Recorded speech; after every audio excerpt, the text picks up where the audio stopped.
Cool, cool. Okay, we're not live, but we're on. We're live. Omar, I appreciate you coming on today. We've known each other I wish I knew you for my son's bar mitzvah, but I didn't. So Oh, yeah. we did He's both in the girls' college bar now. mitzvahs. Yeah. He is in his junior year at Indiana, stuck in his apartment, taking classes online. He can't go. It's ridiculous. It's crazy. Yeah. He can't go to his fraternity house. He can't go to the library. He can't go to his school, his division of his school. They have these virtual things online. He went to a job fair. There were 80 kids on a Zoom call. Oh my gosh. You Yeah. get noticed. How do you read someone through Zoom? Yeah, it's tough. Yeah, exactly. So, all right. So I appreciate you taking the time because I know you're busy and you're always traveling. You're doing all kinds of stuff. But you do great stuff. But I want to talk about a little bit about your backstory. Like, I don't know your history. Like, you didn't just wake up one morning and say, I'm going to be a photographer, I would guess. Well, maybe. No, I mean, the title of your podcast. Yeah. Well, the title of your podcast is perfect. The Accidental Entrepreneur. I absolutely am 100% fell into it. And I feel like most of the stuff in my life I have fallen into. So I was born, just a quick life story. I was born in Hoboken, New Jersey. Nice. I lived in Hoboken. Oh, yeah? Yeah, in law school. Oh, man, you must have had a good time. Washington and First.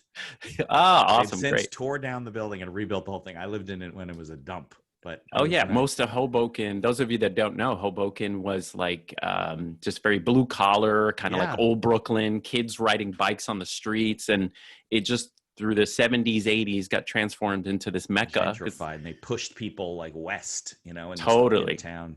And now it's this ritzy little town that I don't even recognize anymore. But I grew up in this, it's only a mile square across the river from New York City. And I grew up in that small town and went to Rutgers University for science. That's where my first. That's perfect. Yeah.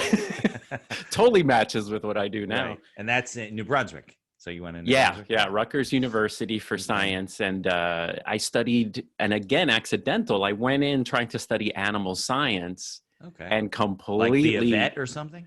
Yeah, totally. Like vet's assistant. Is really freaking hard, by the way. Totally. Become a vet. I didn't even want to be a vet. I knew it was hard. So I'm like, I'm going to be a vet's assistant. Oh, okay. I think don't aim high. That's like aim half, So, but I knew I loved animals and I wanted to work with, some sort of, helping animals or veterinary work. But as soon as I got to college and started to, see the intricacies of it all, I just wasn't interested. It was mostly husbandry and animals as machines, and it wasn't what I wanted to do. So I switched to environmental science. And when I left school, I started working at Liberty Science Center. Have you ever been there? Sure.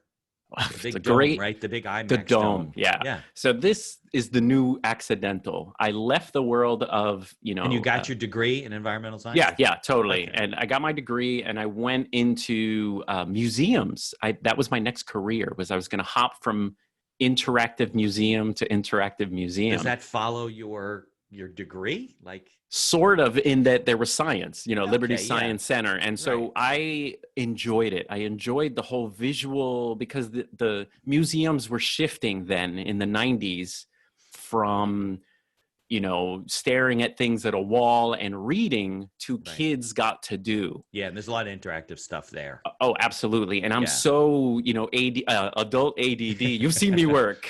Yeah. This is perfect for you being a photographer. You're all over the place.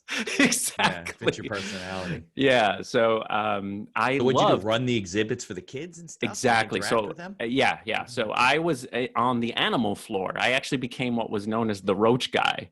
Oh, perfect. My job was to walk around with this 2-inch roach and try to approach people at the museum and be like, hey, you want to pet the roach? Was it live? It was live, yeah. And I put it on my shoulder. I had a couple of roaches. Yeah. So the biggest... 2-inch, that's a big roach. Yeah. There's like a Madagascar hissing cockroach. Exactly. That's what it was. Yeah. Yeah. Look at that. You knew. This is the only thing I ever learned about roaches. We're either in New York City or Madagascar. Exactly. And what it taught me for where I am now, all these were steps. And that step was how to interact with people. Okay. Because imagine trying to get people to approach you with a roach. I mean, if you can get someone to approach you with a roach and laugh and hang out with you, then you could do it with a camera, no problem. Yeah. Yeah, I mean, it wasn't like you had the roach in a container, so exactly. So I interacted with people, and at Liberty Science, and I thought I was going to be a museum guru, just jumping from museum to museum, until someone said, "You should be a teacher." And I was like, because you kind of were a "Teacher?" teacher at that point, right? You were Exactly. teaching. Yeah. Exactly. And that was the next accidental. Someone recommended me to be a teacher, and I started teaching just per diem, like $50 a day as a substitute. Yeah. And Well, that's coming how in you like start, right? Yeah. yeah, as You the gotta, goofy science teacher. I came in and well, like, you're "Hey, probably the only kids." substitute that knew anything. So. Exactly. All these people are like, I don't know anything. Don't talk to me. Yeah, the kids were like, "You're teaching?" uh, So I'd go up in front of the room as so it's science. You were substituting in science. Totally. Class. Yeah. Okay. Science classes, they put me in, and they liked what I was doing because I was like Bill Nye the Science Guy, Right, Puerto interested in Rican you. Bill Nye the Science Guy. Right. And I taught in Union City where 90% of the kids didn't speak English. They put me in these classes where the kids didn't speak any English. And my parents are from Puerto Rico, and my Spanish was decent enough that I could talk to these kids in Spanish, but teach them English. Yeah. And it became kind of a little bit of a passion. What grade was this, by the way? This was high school. Yeah. So, high school. So what science? Yeah. So high school specialized. So what science were you teaching? At first, it was just general earth science. They teach the kids earth science, and then a little bit of biology. Okay. And that became a 17-year career. Wow, I didn't realize that, but I didn't know where this conversation was going. Completely accidental. Didn't know anything about teaching. I became a per diem except teacher. That there was a progression with kind of like who you were, what your background is, the kind of person you are, and it kind of fit. Going to the museum and then going into obviously for 17 years. Yeah, for sure. I ended up in Manhattan. I was a teacher in Manhattan. I taught in some of the best schools in Manhattan, like the Fame School where they did dancing. Yeah, sure. Yeah, so I taught there for many years, all science, mostly biology. And again, was always the wacky science teacher, and relating it to my career now, all of this taught me how to interact with people. Kids, all ages, having to talk to principals and superintendents, but being goofy and, relate to teenagers. And because you've hired me before, I can relate to that age group. Yeah, definitely. And it's hard when you're a teacher. You go to like parent teacher night, and a lot of the teachers like uncomfortable dealing with adults. They deal with children so much. That's right. It's definitely a skill going both ways. Yeah. And I've always been, one of my strengths, and I guess this is a good lesson for people running a business, is know your strengths. That if you're not good at interacting with your target market, then that's stuff you should outsource. That maybe you can have someone who is talking to other people or interacting. If you're more like an introvert artist or someone who doesn't like that kind of interaction. So right. There's ways you don't have to walk away from your business. There's ways you can absolutely with it, not be frightened every day, wet your pants on the way to work. I mean, people do that. They're just terrified of things. They can just get anxiety. And nowadays, forget it. Anxiety. And you can outsource everything. So, okay. So but you're pretty young. So 17 years. I'm almost 50, brother. That's a long time. Yeah. Oh, really? I only have you about like 3 or 4 years. Look at that. Yeah, I'm 40. I just turned 48 this year. All right. I'll be 54 in December. Oh, you got hair, man. I hate you. Yeah. Yeah, but it keeps you young looking. Yeah. Can't say you're going gray, so. Totally. Okay, so 17 years, and then what? Well, you tell me the story. So you were teaching. Yeah, so teaching then kind of hit a wall. I feel like, as people, we have these like little sections of time where we need to change what we do. You like max out, right? With what you max out. Yeah. Yeah, absolutely. And I'm sure it happens to you too in all the other fields, in law and all that stuff. You want to do something different. Reinvent yourself because you're just like, this is, stale. Now, were you always interested in photography? Like always. So I have a picture here of my dad. Here's my dad right here. So I always have this on my desk, but here's my father. He was always into photography, and he had a little kind of like a little Rolleiflex camera that he took the box everywhere. Cameras. I got one of those when my grandfather died. I don't know what he did with it. He might have sold it or something. It was a box camera with the roll film, Yeah. Can you even get that film anymore? You can, and young kids are shooting these cameras again. And by the way, if Cam still has that camera, it's worth over like $1,000. By the way, I don't know if we still have it. We sold it. We definitely didn't sell it for like $5. We sold it for some money. But yeah, they're sought after now. I don't know. Yeah, but there's a lot of film. Yeah, there's a lot of film and a lot of photos of me. And my interest in photography came from him. We used to sit and look at old slideshows. Like he would, look at the slides and put them up on the wall. And yeah, my parents did that too. You had the carousel, right? With the carousel. And you would yeah, the Netflix of the yeah. I mean, that's all we 70s. had in those days, right? Was slides. And then what the hell do you do with them? We got slides everywhere. I don't know. We got slides and there's photos everywhere. But the interest in visual, capturing visual was instilled by my dad. He always had a little camera with him, and he liked the sort of the spy and gadgetness of it. He always had like little cameras that were like tiny little film. My grandfather was like that too. He had a dark room, and he would show up with like Olympus came out with a new camera. It was like yeah. I'm like, what is that? What is that? It was this little thing that you load, like you sort of. So he had all these like little cameras that came in all kinds of format. It had medium format, 35 millimeter, and some really tiny film. And so that also gave me the interest in gear, collecting gear and collecting lenses. So as far as photography goes, my dad always had it in me, and it was always a hobby for me while teaching. I would shoot, I would photograph when we went on school trips for myself. Yeah. Okay. And where the bridge occurred was where I started to, you just need that one person. And this is probably how everyone starts their business is, someone asks you for a favor, or someone asks you, hey, I need pictures for this. So I started doing just portraits of kids. People needed a Christmas card or a holiday card, and they just wanted one shot of their kids staying still. Right. Because it's hard. You ever try to photograph your own kids? I mean, I guess they're really not around anymore, but like Sears portrait studio, they didn't want to go and wait and do the whole package, right? They wanted to get something done in their house or something. Exactly. And again, businesses are a little luck is involved too, because during this early 2000s, mid 2000s, the whole studio thing was dissolving. People were starting to get more on location photographs. Yeah. So in a forest, in a park. And so that started to grow where people wanted better photographs. The school photographs just weren't. I know here in New Jersey, it's very common that they're horrible. Our kids, I'm like, that's not my kid. You buy them because you feel guilty or whatever. You feel guilty. It's all you have. Yeah. So there was a shift there in where there was a little perfect storm of people wanting better photographs of their kids and me with my camera. And I started getting better cameras. I made the move over to digital in like 06, 07, started shooting digital. And yeah, that was early because I think when Camden was born in 2000, our first camera, or our first digital camera, was the Sony one where you would slide the disc in the back.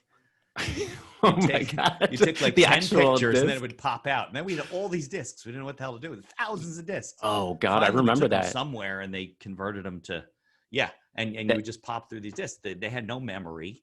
Yeah. God knows how many pixels it was. It was probably like, it wasn't 1.1. Right. It was like 1.1 pixel. It wasn't even meg, And that was like our first digital camera. And that was 2000. So that was early days of digital cameras. Well, let me ask you this. I mean, you have 3 beautiful children. How many photographs do you, because you and your wife love photographs and we've done albums together, but how many hidden photographs do you have? Like, do you have hard drives filled? Do you have? No, I think we've gotten most of them up to the cloud on iMemories we use. Good. But I don't know. Anita might have 1,000 on her camera that's carried over from camera. It's like, I have the pictures of the dogs and their puppies. I'm like, they're 11. How can it be on your camera? She flips through it. Oh, here's this when she was a puppy. I'm like, what? So to find these photos, But we definitely have. Well, we have albums. I don't think they've ever been converted to the cloud. It's hard. We have real film, like the reel of films. I guess when Anita's parents were alive, that we have that need to be converted. I don't know. It's very difficult to get your your photographic life together. You accumulate this stuff over time, and you end up with, like you said, our parents have photos and slides and all these different formats. You know what the hell to do with them? Yeah, yeah, yeah. And there's a business idea right there. Someone who can Well, there are consolidate businesses, right? Where yeah, you yeah. send the stuff and then they ship it back to you. They And ship it all it shows back. up They give you online. galleries. Yeah, yeah, yeah. Yeah, So, yeah. and so I started just photographing people's kids, and I started a kids photography business. That's how it started. On location. You didn't have a studio. On location, and I made my first business faux pas, which was not knowing what I wanted to photograph. And so I decided that I wanted to become this great baby photographer. Because George, who does the babies? Not George O'Keefe. Who does the babies? And Geddes. Yes, and Geddes, right. Yeah, right. that was my idea. I'm going to put them in pots. Yeah, I'm going to, lock them to sleep and put them in a big mud pie, I mean, exactly. Flower heads and there's a great baby photographer in our area called Stephanie Diamond. She does little like Harry Potter costumes, and the baby has like a little lightning bolt on his, like amazing things. And again, you have to know yourself if you're running a business. And I am too energetic and too ADD. And to photograph babies, you got to be patient. You might spend 6 hours trying to get exactly one photo. And I shoot so many photos. I'm moving around. I'm getting people to grab and laugh. And I want natural, right? Yeah, natural photos. So again, not knowing myself.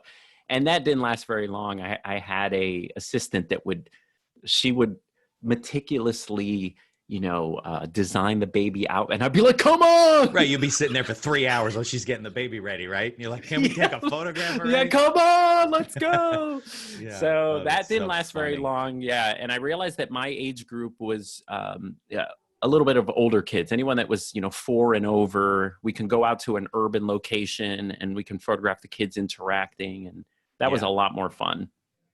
Yeah. Well, so do you remember your first real job? Like on location with a party, with a group or whatever? Oh, yeah. My first real job was the start was my cousin, my wife's cousin. She's the one that needed the holiday card. She's like, "Oh, can you just do the holiday card?" And we went out and we to a park or something. A park, and the kids ran around, and I shot them, and that card went out to everyone in Westfield. And that's how it kind of started. Was right, because your stuff's very visual. So if somebody sends out your card. Yeah, and it's different because the card was of the kids interacting, like their faces. It was fun. It was fun. Like their faces evoked emotion. And I think I always try to strive for that we do post pictures, yes, but I always love the ones where the kids are being themselves, Yeah. And this was on everyone's refrigerator in Westfield, New Jersey. Well, that's the thing. I think if you started with a bar mitzvah or a wedding, only people they knew would see the pictures because it's an album. But if you're going to start a photography business, you should start with holiday cards because it'll go out to each person who's sent it out to 1,000 people, Yeah, absolutely. And it goes with, branding yourself and putting yourself out there. What is going to be delivered to many people? So luckily, one of the recipients of that card was also someone related to our family.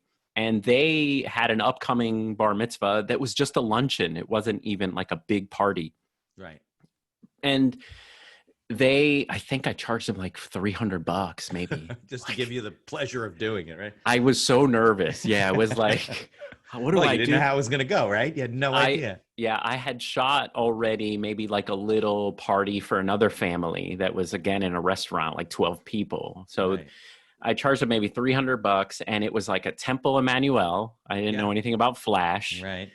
And then the party was at a luncheon, and I just used I cringe if I look through that first gallery, but those people love those pictures. You have an eye for, some people do. I mean, I know photographers that don't have really a good eye for photography, but a lot of them do. And thank you. You have a unique, it's just something like inherent in you. You see things through the lens that, I don't know, other people don't. And we had a bar mitzvah one for Kim, and he was terrible. Oh, yeah. Unfortunately, we found that out later on. But he's just young and not stupid. I don't know. Yeah. Well, it helps when clients like yourself, you set up things that make it visually pleasing. Sometimes I've been to a couple of mitzvahs that are in, when you're there, they're cool, but they painted all the walls black, which is a nightmare for us because we can't bounce light. So now you have that challenge. Oh, like a black wall just absorbs the light, right? Everything, because we rely a lot, like Layton's, the one in the city. In the city is like, that was beautiful. If you look at the light in those photos, it's just super bright. Yeah, and that on location thing we did in the village that morning. So it was fun, but it was really like, what's the word? Those pictures are very rich. Like they're very, with the colors and the contrast. It was just a nice morning. It was a great experience. That was great. Yeah, that was such a fun shoot. So how long ago did you get started? Like when was the first party you did? How long ago was that? That was 2013. Yeah. So now like 7 years. Oh, okay. 2013, I did one. And then I did another one on a beach. That was probably my second one. It was, again, just a beach party. Yeah. That was a mitzvah. And those two mitzvahs sort of started spreading to the path of least resistance. Clients like, who did you use? And those people, more than my photographs, and this is good advice for anyone running a business, people are always watching you. I think you as a person are sometimes more important than the product. For sure. And so many people have come up to me and say, "Oh, you're so great," like grandmothers and grandfathers. They haven't even seen a photograph. But you have a great personality at the events, and you're laughing, you're fun. And I mean, you've been to events where there's photographers and you're like, you don't even want to talk to the photographer. Yeah. It's a different experience. And I think you're right. That's your brand, is you. I mean, they see the photos later. Yeah, but for right sure. there when they're at the party, they don't know who you are. Yeah. So when I started out, and again, I've never run a business before. So again, the accidental entrepreneur, I had no idea what I was doing. And my advertising and my branding and my marketing all sort of worked itself out. It was just me going to these parties and really loving them and really being genuine and talking to people at these parties. And they're like, we have one coming up next year, and that's how it snowballs. People want to and they have hire more kids. you. Yeah, exactly. It helps. No families with single kids. That's not good for your business. No. I have done single kids and they're wonderful, but yeah. Repeat business is important. It helps. So how did you learn? So obviously you're in business now, right? And I guess it overlapped with teaching a little bit. Absolutely. And that was big. Bills, right? Yeah. How'd you learn how to run your business? The side of, invoicing, and you got to give a client contracts, and you got to, bookkeeping and the contracts. Actually, there's a great site called for any photographers out there, the Law Tog. It's sort of a blog for photographer. She's a lawyer / photographer. She gives a lot of advice on, what's her name? Christina? I forgot her name. Yeah, I think so. Christina Scalera? There's a woman I know out of Florida who's an attorney, and her whole focus is on your industry. Yeah, Law Talk. Photographers, invitation people. Yeah, and she sells contracts to photographers and downloads contract shop. Yeah, totally. Yeah, and so I started there, but again, learning on the job, just like when I was hired at Burger King at 16, they throw you to the wolves. Right. You're on soda duty. So right away, I'd have to write my first contract, and they were very basic. They were like, "I'm going to show up to your event." And you're going to pay me. You're going to pay me. Right. Sign here. Yeah, exactly. And I think something that was more, again, good advice for people is the things you're not good at, especially being a creative and someone who's more into the art of photography, is you got to outsource some of the stuff. And so the first thing I knew was the accounting and the taxing, the accounting and the taxes, that had to go. So the first thing we had to do was get someone that can take care of the finances. And so that was number one. And to start off, one of the biggest struggles when starting a business, especially a business on the side, is the struggle with pricing and what to charge people. Yeah. Because in the beginning, you don't know what you're worth. You don't think you're worth anything. And there's also a fear. There's always a fear of that you'll offend and that you don't know what to charge in the market.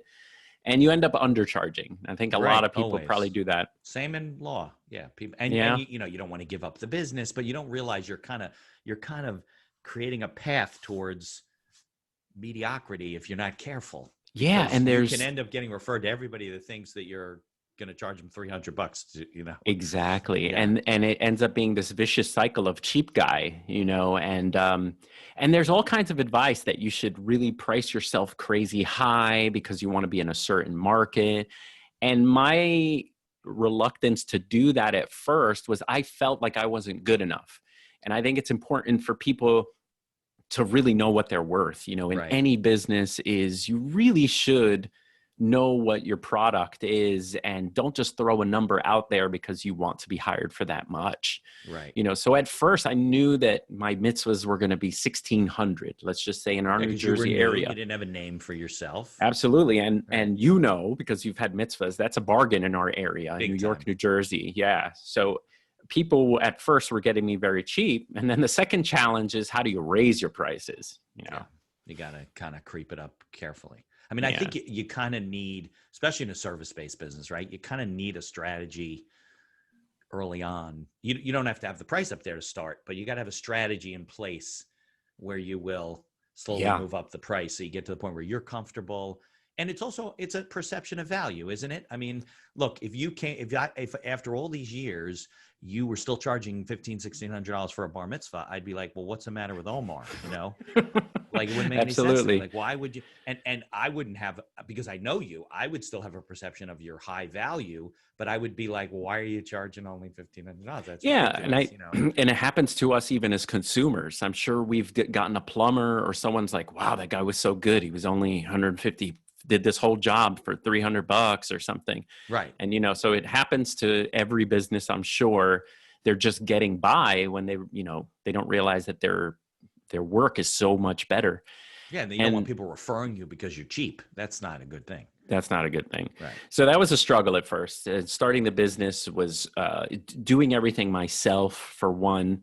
And I think one of the things that really was the impetus for really finding out how much I should charge and everything was leaving my day job. And I think when you have a side gig, it's easy to do it for. It is, because you're like, I got income over here. I could do it cheap. Totally. It was a game. It was playing around. It was, this is such bonus money, you know? And when they say, when should you leave your day job? And I think the thing is, when your day job is going super great, and this one, you know, your side gig is super easy, stay in your day job, you know. But as soon as they both start to struggle, you know, you're struggling to keep up with your day job because the other one is starting to do so well. Right. You might have to jump ship. Yeah.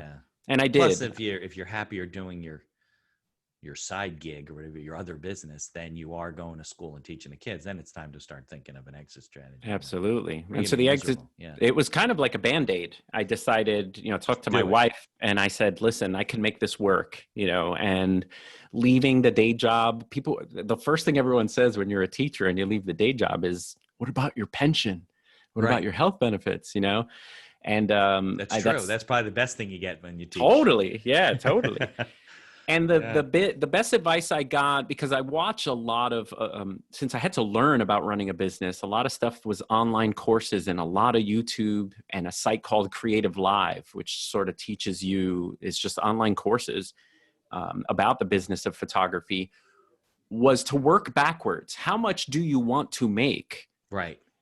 And then figure out how many jobs you're going to take on, and then expenses. And I never knew what an expense report was, a market plan, none of this stuff, no business background whatsoever. Again, science and photography don't really match up with the analytics of running a business.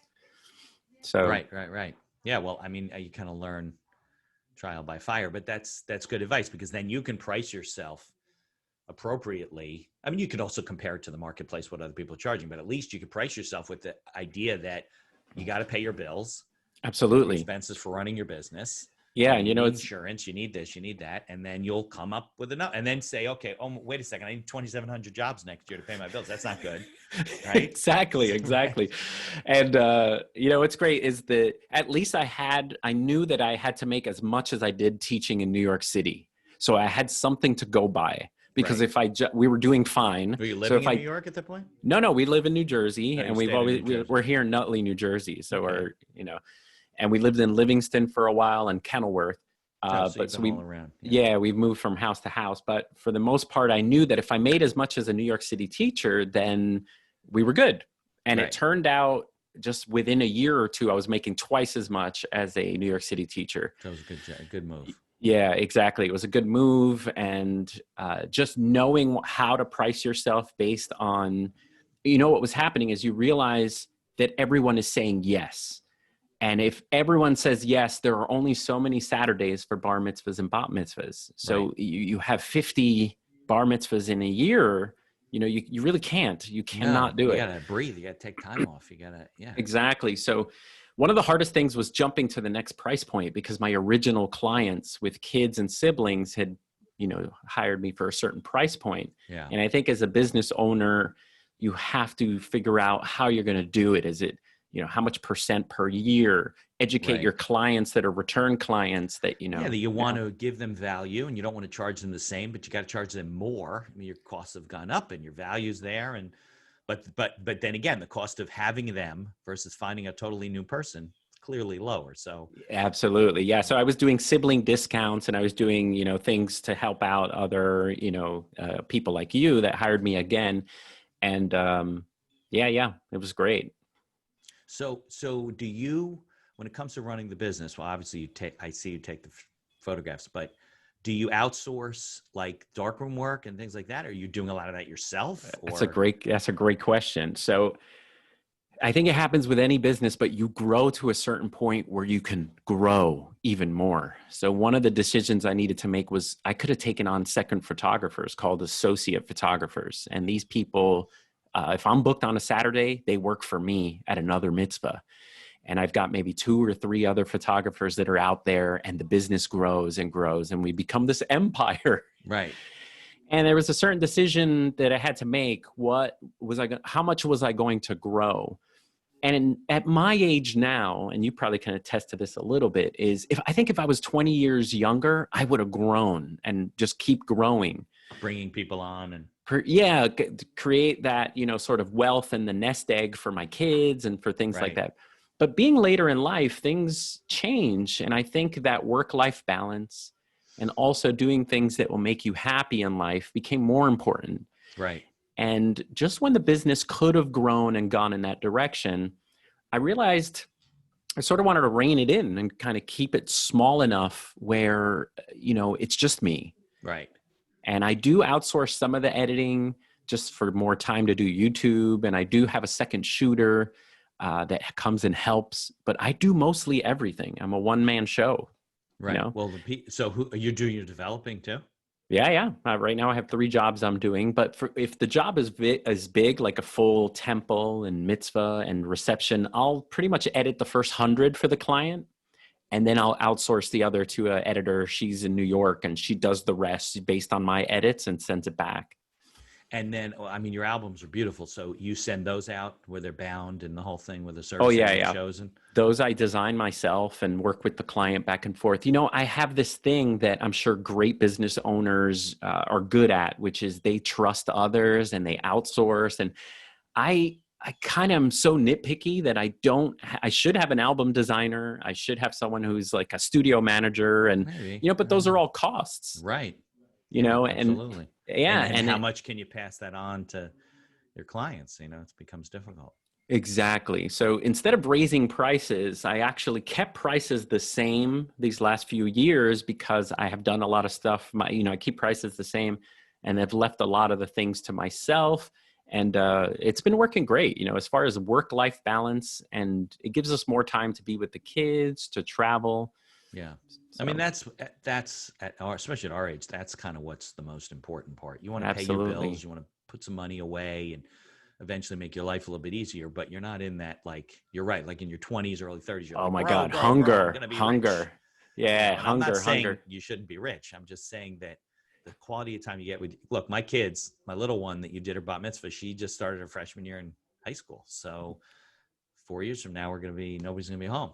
No one's going to be home. And then you guys want to go travel. But but you don't want to miss that time with with the kids. I mean, that's one of the reasons why you're in your own business. So you have Absolutely. that kind of control. They're downstairs at school, virtual school. And They're all virtual in your town? Yeah, they're all virtual. And it's funny, when I left teaching, one of the best things that happened was I lost a lot of anxiety because I would wake up with the kids, I would make them breakfast, and I'd walk them to school. And that was something so simple in life. Imagine I would have missed that. You couldn't do that because you had to be at school early. Exactly. I was at work before they were out of it. So it's amazing that the things that are important when you're 30, change so much later in your life. And I think it's helped me design my business around life as opposed to having it control everything. Right. Yeah. Unfortunately, that's like this guy. There's a guy named Mike Michalowicz who writes, if you listen to his books or read his books. Anyway, he has one about profit first, about taking money out of your business. He has one called The Pumpkin Plan. They're great books. You should read them. He was on I think he's on this week, the episode's coming out, but he was in August. We talked.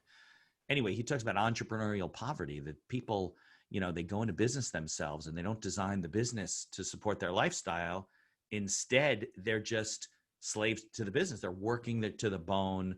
They never have enough money. They're always running around. Too much staff, too much help. Yeah. And then they run into a brick wall when something like COVID hits.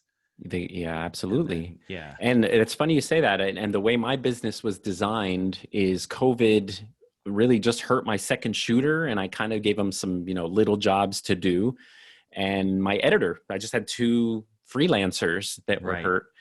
And for the most part, we were okay because a lot of our mitzvahs became smaller. We lost money for sure, but we've been working with each family individually, and it wasn't a crisis, knock on wood, because we, lost mitzvahs, but people are still doing special things, and we have something coming in. I was going to ask you that. So the business has maintained itself to a certain extent? Yeah, we lost about maybe 4 or 5 straight out because they either canceled. They either full out canceled. Most people postponed it first. Well, sure. You're not going to tell your kid, okay, well, I'm sorry, we have coronavirus, so you can never get bar mitzvah. I mean, you're not going to tell them that. Maybe a smaller something or other, right? Yeah. And what's funny is if you move a mitzvah date, the kid's portion changes. We follow the Torah. So the kid's like, I'm not learning a whole new, Right. Yeah, it's true. We go maybe a week. I think you could do the same portion. Exactly. But after that, you're in trouble. So, that actually benefits us because we're having these wonderful backyard ceremonies that are very intimate, and it falls right into what I love, which is capturing moments and love, and the ceremonies are in the backyard, and then we're in our wait and see what kind of parties we're going to do. We're going to have to adapt. Oh yeah. Some of them are just like little, and then they're going to have a party in the fall or something. Yeah. We've had some backyard parties, which have been wonderful, but now as the weather turns, people are, there's some indoors allowed, but how responsible are you as a host? It's just, it's up in the air. Crazy. Even with the partial indoors, do you still I don't want to go to my gym. I'm not going inside. I'm just not comfortable with it yet. I'm not going to a football. I was watching football all day yesterday. I'm not going to a stadium, even with 20,000 people. Forget it. Absolutely. I know. And, everyone has a different level of comfort. So as business owners, I try to make I wear masks when I shoot, and I shoot from distance with a long lens. And I saw you when you dropped Aylin's album off, and you ran down by the street, and I'm like, where are you going? He's like, we're going to do one outside with masks. Okay. What's so sad is I usually go into the house, drop the album off, and we flip through it together.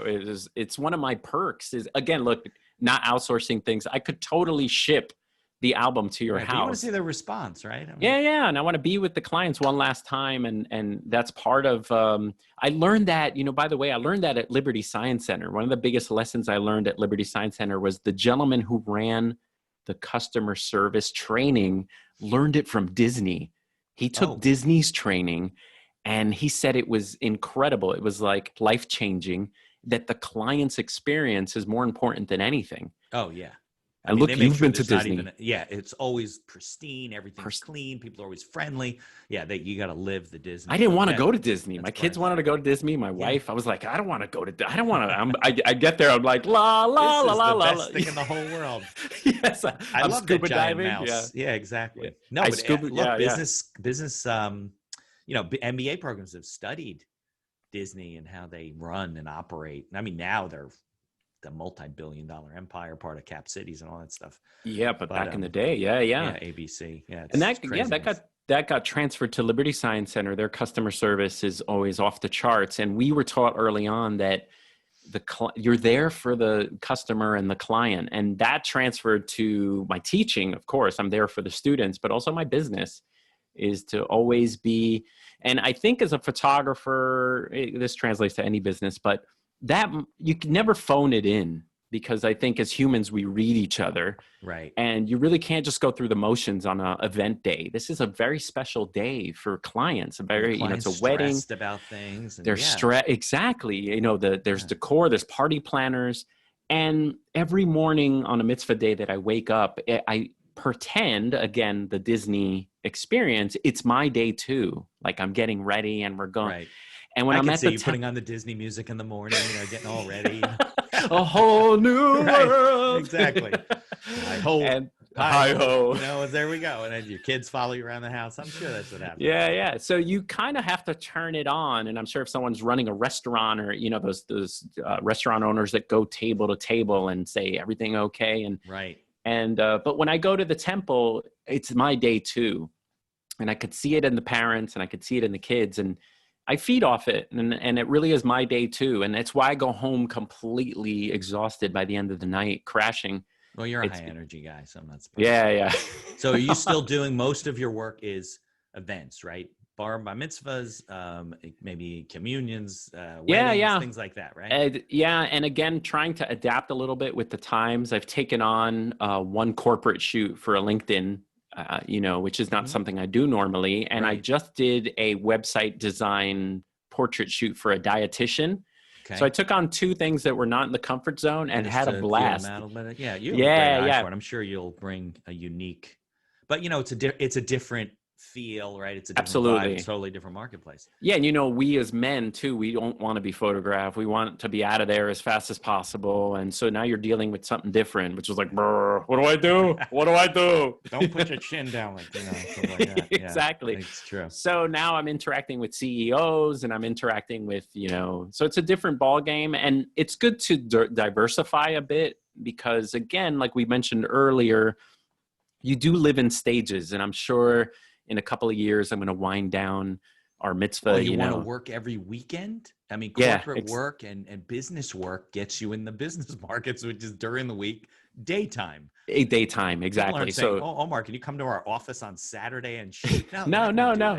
Yeah. So I could see that being in the future too, where I go and go to an office building and photograph corporate America. But I don't know yet. Again, that's how I am. I sort of, baby photography. I just feel it out, and if it doesn't work, try something else. Yeah. Well, I'll tell you. So, what do you see? I mean, I guess I argue with people not argue, but are we still in coronavirus? Are we still not? Are we half out? Or what? Have you seen our parties? They're still tight, right? I mean, they're still small. It's funny. I've seen variances. So I just did a wedding this weekend, which was only immediate family, all masks through the ceremony.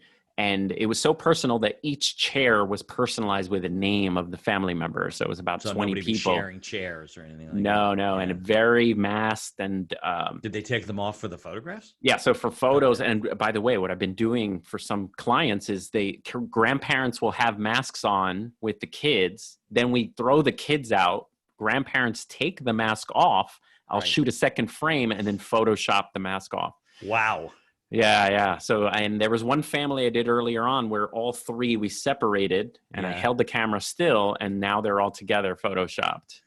The magic of so that's what was early on. But yes, I've seen a variance where that was very maskful, and some people were careful, and I've seen others where the communities have been, all these kids are starting to see each other all the time, even though school's Westfield's distant. Doing half on, half off. The girls go Monday, Thursday. The other group goes Tuesday, Friday. I'm not sure why they're doing it that way.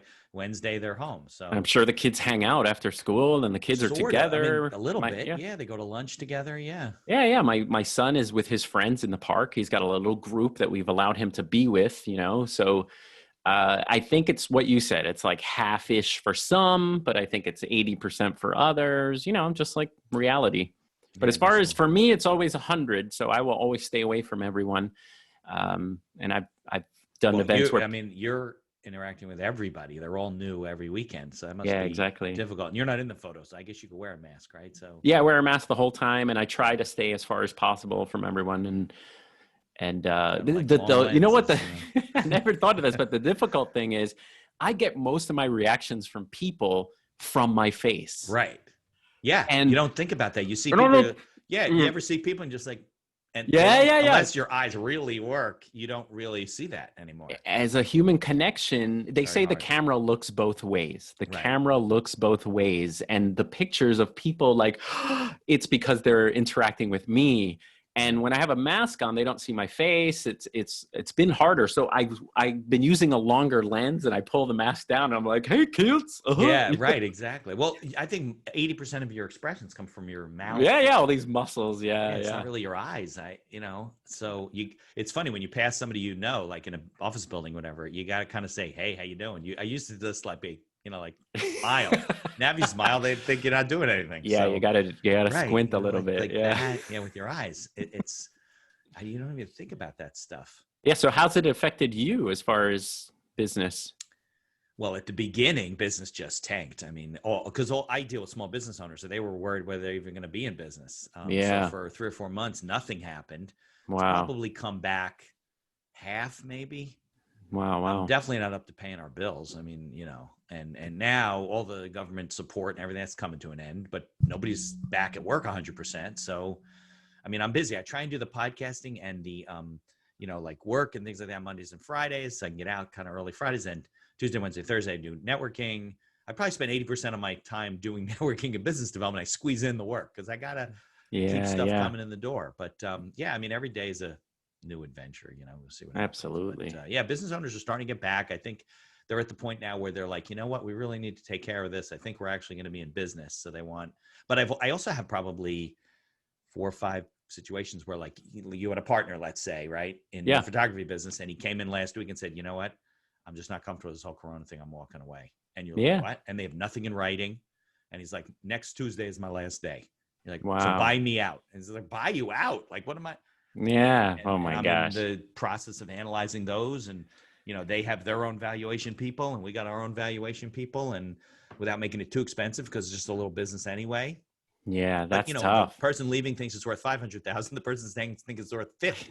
So that's always what happens, right? Yeah. Oh my God. That's why when you have a partner, and take it from me, if you ever have a partner, you make sure you get all that stuff in writing at the beginning, when you're friends, when you're all in agreement. Verbal is nothing. Yeah. Nothing. Especially what if your partner like dies and you're dealing now with his family, and they weren't privy to any of your conversations and debt all that kind of stuff. So I have some sticky, they're not big situations, but they are to the people that are involved with them. Yeah. So that's been some of that. And I got some probate, unfortunately, that people have died during this time, not all from coronavirus, but some, people just passed away. Most of them older, but they had compromised systems. But I don't know. I guess we'll have to see what how life develops. Life's going to be different. I mean, there's no question about it. It's going to be a long time before you go to an event without a mask, at least in your pocket. Yeah, and clients are trying to look at me. Should I have my event in May? And I'm like, I don't know what we're going to look like then. Yeah. You mean this coming May? This coming May, 2021 is still. I sure hope. I mean, I hope there's a vaccine by then. But maybe it won't be readily available, right? Just because there's a vaccine doesn't mean it's available. Exactly. We're not gonna be the ones that get it. So, but my thing is, I think some businesses are adapting. The event industry got struck so hard that they really need to adapt. So. Especially if there's like an indoor catering facility, right? Absolutely. Well, Space in Englewood, New Jersey has a big indoor facility, but they adapted by converting their parking lot space with big parking lot. Big, huge parking lot. They got tents right away. They've gotten food trucks. So they're sort of working the system to still have parties. Some people pivot. They really are. Some people pivot. And that place impressed me because they brought all their couches and everything outside. They brought food trucks, and now Make it I fun, know, right? yeah. And if winter comes around, I know that they will survive because they're going to pivot and get heaters. They're going They're going to do whatever they can to keep and it going. there's other businesses that one client told me they have even a bigger parking lot, and they didn't want to do it in the parking lot. They just didn't want to deal with, which I understand too, Maybe they have a lot of money. They can ride through this. Yeah. But it's not just the riding through this. It's about people forgetting about you. People thinking Absolutely. you're out of business. That's why I did, I stepped up my marketing. I started doing podcasting twice a week. I go to 15 events a week. I don't want people to think I died during coronavirus. They didn't hear from me. It's funny, but it's not that funny. No, no, I know what you mean. Yeah. Yeah. Right. So you want to, I remember when I guess we heard from you before, and then you dropped the album off. Yeah. And I had said to Anita, boy, what is Omar doing during this whole thing? Because our kids, we're not at that stage anymore. They're not getting married, and they're past the bar mitzvahs, but we'll get there eventually. Hopefully you'll still be a photographer then. Yeah. And, you know what I mean? So we were wondering, what's going on with you? That's what made me reach out and said, oh, I got to get Omar on the podcast. I want to talk about his business, see what he's doing. And then you said, oh, I have a podcast. So listen, while we're on the mic, so let's talk about your podcast. What's the name of, you have a fun podcast and a new one you're working on, right? But they're both available. Not yet. So the one the one with my friend is called the Mo and O Photo Show. Okay. I'm also on Omar Gonzalez Photography on YouTube. I do mostly little camera reviews, and that's where my teaching bug stays alive, because I teach about photography, I teach about cameras, but I'm also I used to be a goofball teacher. So if you watch my channel, I'm always coming up with stupid things that make me laugh. Yeah. And also your photography is on Omar Gonzalez. What is it? Photography. Yeah, you can. Yeah, we'll put all the links in the show notes. Yeah, for sure. And you'll find me in. There's a soccer player, by the way, called Omar Gonzalez. So if you, I did a search for you because I was looking for someing. I'm like, oh, that's not Omar. Who's that guy? Yeah, right. Is that pretty funny? Yeah. So the Mo O Photo Show. Yeah, the Mo and O, just the letter O Photo Show. And spelled out. Yeah, and spelled out. Okay. And we're on YouTube as well, so you could see us video, and so I produce that as well. But I also, that's just with my buddy, and we have a great time. Where do you record it? We used to record it in this home office here. Okay. But now he can't come. Yeah, he can't come. So we actually met up recently outdoors. There's the last few episodes we've been getting closer. Yeah. We remote podcasted, which was great. Yeah. And now we're doing what you and I are doing. So on Zoom, we'll hook up and do a couple of episodes. But the solo podcast I'm doing is a different direction, where I want to interview other photographers and talk about the industry and the business. And that's starting. That's going to be called The Photographer's Eye. And like the name. Yeah. I even have I got the website, and I also have a little eyeball. So I'm going to make T-shirts. File a trademark. Oh, thank you. Law talk. Yeah, totally. Well, you could put a TM next to it, right? That's just common law. That'll give you some protection. But if you file the registered mark, which is an R with a circle, once it gets released, then that'll go retroactive to when you started it. So you should definitely look at that. $200. Yeah. Good advice. Free advice here. All right, charge me. Yeah. Okay. Yeah. And I used to do the same thing. I have so I have this, little arm, and I have another arm behind my screen here where people used to sit here, but they can't come here anymore. So now I do it on Zoom. But I would take I pack up all the mixing board and everything, and go to a restaurant or whatever. Yeah. Do it on location. It was kind of fun. But now I can't. Yeah, you need these mics with the. It's an XLR mic. That's funny. I have the drum stand. I have the same stand. It's on stage. Yeah, on stage, baby. Yeah. That's what my camera's on. I found a little mount for the camera. Yeah, it's great for mics. We bring these outside sometimes. I got 2 of those, and that makes it a lot easier with the microphones. So it's all awesome stuff though. But I can't recommend you enough. If anybody wants to see all your stuff, go to Omar Gonzalez Photography. Check it out on YouTube. We'll put all the stuff in the show notes. And I can't thank you enough for spending almost an hour with me. That was awesome. That was so fun. It was great. Always great talking to you. All right, Omar. Thanks for coming on the show. I appreciate it. Anytime. All right. Thanks, Mitch.